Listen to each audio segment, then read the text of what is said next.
we are, in my opinion, on the verge of yet another serious conflict in this country. We're probably already in the midst of it now.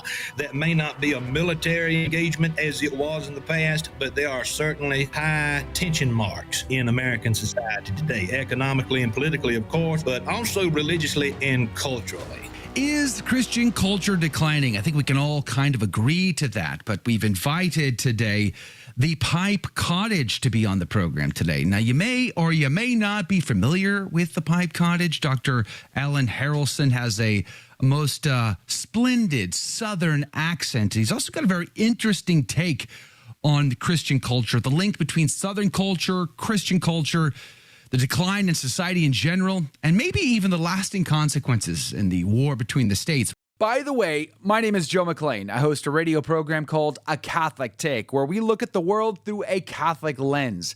I'd love for you to hang out with us. If you like it, give it a thumbs up and let us know what you think in the comments below.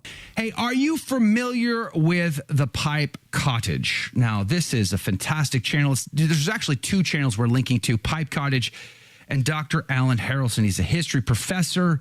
He is an extraordinary Southern gentleman, I would argue. He's truly fascinated me on a number of levels. And one of the ones that we want to talk about today is the link between Southern culture, the decline of Christian culture overall, and maybe the lasting consequences in the war between the states. Good morning to you, Dr. Harrelson. Joe, it's a privilege to be here with you. I've been looking forward to this, and I hope we can have a few minutes of colorful conversation this morning. So yesterday marked the anniversary of General Lee surrendering to General Grant in the living room of Wilmer McLean in the Appomattox Courthouse. Do you believe that Southern culture was a better example of Christian culture overall than the North was during the Civil War period of our country? Oh, absolutely. I have never questioned that. Actually, and we were, by the way, confirmed in the Catholic Church in November of last year. So we're Congratulations. in the fold. We're in the fold now. But welcome home. I've been studying the American South and the Civil War for 20 years, the vast majority of my life. Since studying Catholicism, it has become apparent to me that Alan Tate, who was one of the Southern agrarians who wrote in 1930 an essay about Southern religion, he argued in that essay that one of the reasons the South was not able to win that war is because it did not have a proper religion to support the pre-modern and pre-capitalist society that it had developed. And by that, he meant that the South would have been better off had it been Catholic from the beginning and had it remained Catholic throughout the 19th century. I think that the American South is a final bastion of Western civilization and Christendom on the North American continent. And I have gone on record as saying that. And I believe that historically, that's more than speculation. That is an absolute fact. Flannery O'Connor once said that perhaps the day might come when the spiritual traditions of the American South can best be preserved through the Catholic Church. And I think we are very, very close to that point. People are converting to Catholicism across the South, particularly people who are thinking, individuals who are interested in intellectual matter. So, I think that we're still reeling from the effects of the war in many regards. Unfortunately, we don't have time to go into all of those details this morning. Are Americans given sort of like the winner take all, to the victor go the spoils? Does the winner get to decide how history is told? Yes, unfortunately, but also unfortunately is we don't have a strong historical consciousness in modern American society. There's not much interest in history at all, whether it's Civil War, Southern, whatever the case may be. But if anybody does pay attention to the way Civil War history, the narrative is produced by the history profession, it's very, very clear that these people are following a liberal Marxist point of view. They're using the Civil War as a way to promote a current political agenda. The greatest attack, the greatest affront to modern liberalism, again, I would say, can be found in the American South.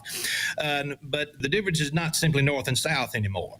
There's a rural and urban divide in this country, which is interesting because the Catholic Church is primarily urban across America, but there's, I think, an uptick in people in rural America who are interested in the Catholicism.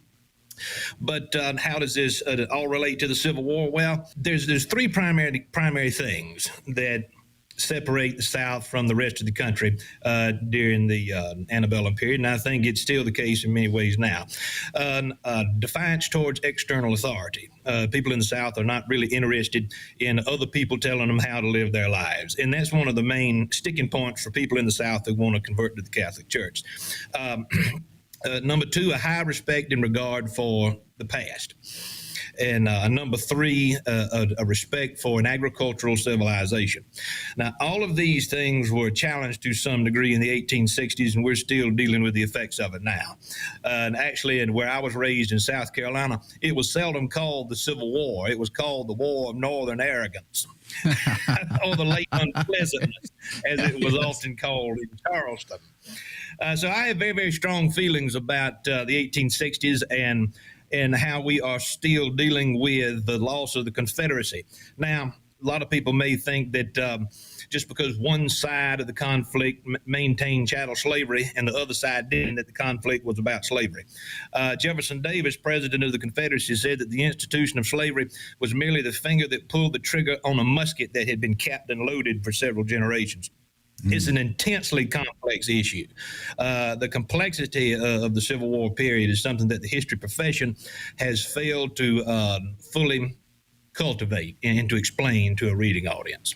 Could it be fair to say that that conflict probably began in the Continental Congress and the tensions, and one of the reasons why John Adams was, wanting someone from Virginia to help lead that army, to help bind the colonies together, and yet that conflict was present right then and there? There's always been a regional divide in this country. It's a miracle that there was a union to begin with. The regional differences were so strong from the very beginning. Actually, and you mentioned John Adams, he and Thomas Jefferson had a correspondence during the final year of their life. Of course, they died the same day, July 4th, 1826. But Jefferson wrote one letter which is extremely interesting regarding this particular topic. He said that the day might come when the United States might be better separated into 4 or 5 different countries, because even Jefferson himself recognized at the time that you can't have a republic, a successful republic, that spans an entire continent. That's not the way it worked in the Greek democratic Polish states. And so it's a miracle that the country still exists, even in the fashion it does now, if you were to ask my opinion on it. Well, since 2015, the South has once again become the nation's whipping boy. This goes in cycles. This happens in every generation at least once, and where something terrible occurs and the popular media and the government institutions, the bureaucrats, want to find somebody to blame for it. Usually they're going to blame the American South and the fact that there at one time existed a confederacy that attempted to destroy the United States. Well, first of all, that in and of itself is wrong. The Confederacy never attempted to destroy the United States. There would have continued to be a U.S., but there would have been a separate union, a confederacy in the southern part of the country. This is an extremely difficult subject. But the South is an easy target for modern liberalism. It's an easy target. And over the past 8 or 9 years, what I've told people is that it's not the fact that the Confederacy once existed or that slavery once existed in this part of the world. It's the fact that when people look to the South, they see the cross. They see people who are still motivated by the cross of Jesus. And that's something that they cannot tolerate. The Marxists, the liberals, the bureaucrats, the popular media cannot tolerate anybody who recognizes that there is an absolute authority in God himself. I believe the United States is still reeling. It doesn't know that it's still reeling, but I believe it's still reeling from the effects in the war between the states. I don't think it's quite recovered. We were driving to Appomattox Courthouse, and when I rounded a corner and I saw a sign for Appomattox Courthouse that says, "Here is where the Union was restored." And it struck me, no matter how you feel about the war between the states, no matter how you feel, it made me think and wonder. I wonder what the local residents think of this sign. Is the country still reeling from the effects of the war between the states? And then also, is the Southern culture part of how we take back our country? That's the other question on my mind. Dr. Harrelson, what do you think? Oh, I've got many, many thoughts about that. First of all, the 4th of July was not even celebrated in Vicksburg, Mississippi for 50 years after 1865. You mentioned you went to the Vicksburg battlefield, so that's one example. There was an excellent book published years ago by an English historian. Her name is Susan Mary Grant.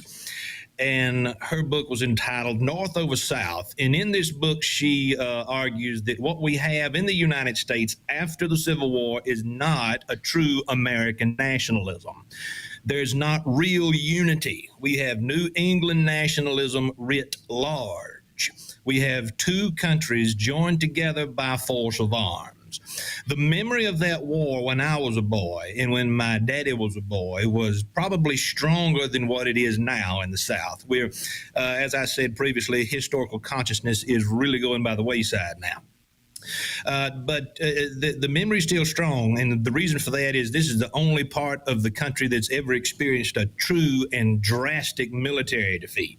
The vision that the South had for its future in the 1860s, in 1861, was completely shattered by 1865. And the American South is a poverty-stricken part of the world until at least the Second World War.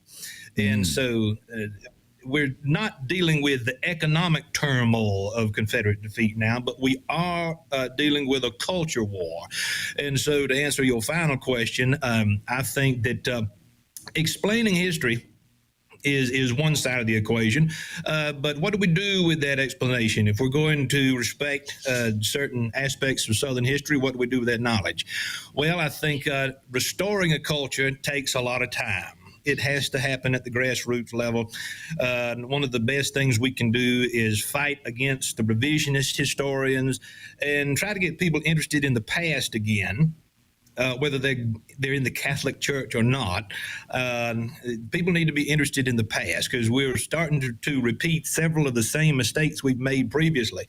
The one decade that people can look at in American history to explain greatly what's going on in our time is the 1850s, because we are, in my opinion, on the verge of yet another serious conflict in this country. We're probably already in the midst of it now. That may not be a military engagement as it was in the past, but there are certainly high tension marks in American society today, economically and politically, of course, but also religiously and culturally. The United States is one of the most significant mission fields in the world right now. The Catholic Church is having to bring people from other countries to serve in local parishes in rural America, because this country has become far too materialistic and worldly, for lack of a better term. We're not raising up our own ministers, especially for the Catholic Church. And so I think the time is ripe for a cultural restoration, but you can't restore something unless you understand what was lost in the first place and how it was lost. So there's a lot of work to be done. Country music used to be considered wholesome. It used to be part of that Southern culture. We think country music, we think Southern culture. And yet now it seems to be like the high school cafeteria gone out of control. What say you, Dr. Harrelson? Well, if I wouldn't go as far to call much of anything coming out of Nashville country music these days. It's a bunch of nonsense. To me, country music hasn't been recorded in the past 25 years. So I really think that that's not a good measure. There's this lack of gentlemanly conduct when we are looking at popular media. I understand we've got people who are angry with Joe Biden, and I am too in a lot of ways. But we've got to do better than this as conservatives. And the country is futuristic in its outlook. It's not thinking about preservation in the way that you and I are speaking now. Most people who we're looking at on the popular media outlets, they are concerned with power and money on both sides. And so this is the nature of politics. And so I have little tolerance for the news media these days. I try not to even look at it because it's the same story. People are just getting more angry with one another. They're spewing filth. And the internet world has made this too easy to accomplish. And even with my own social media outlet, there's a debate that happens every once in a while with something I say, and people can get pretty ugly. They would say things to you through the keyboard as a keyboard warrior that they would never say to your face. And so there's just a lack of decency, in my opinion, among Americans on both sides now. There was far more decency during the Civil War as a military conflict than there is now. I can't imagine General Lee speaking to General Grant in the way that the opposing sides of the spectrum speak to one another now. So we've lost an important degree of decency, and I think that's unfortunate. And I don't know what can restore that if it's not Christianity, if it's not humbling ourselves before the cross of God. And I think the Catholic Church needs to play an important role in that. And quite honestly, I think we could be doing a better job. Did you like that video? It's okay. You can admit it. It's perfectly fine. Hey, we cover the big stories of our day, from inside the church to outside the church to all points in between, and we do it from a Catholic perspective. It's called A Catholic Take. It's a radio program Monday through Friday. We live stream it right here on this channel, by the way, so make sure to subscribe, like, and share. We would be very grateful to you. And don't forget, you're going to want to watch this video right here because you don't want to miss anything.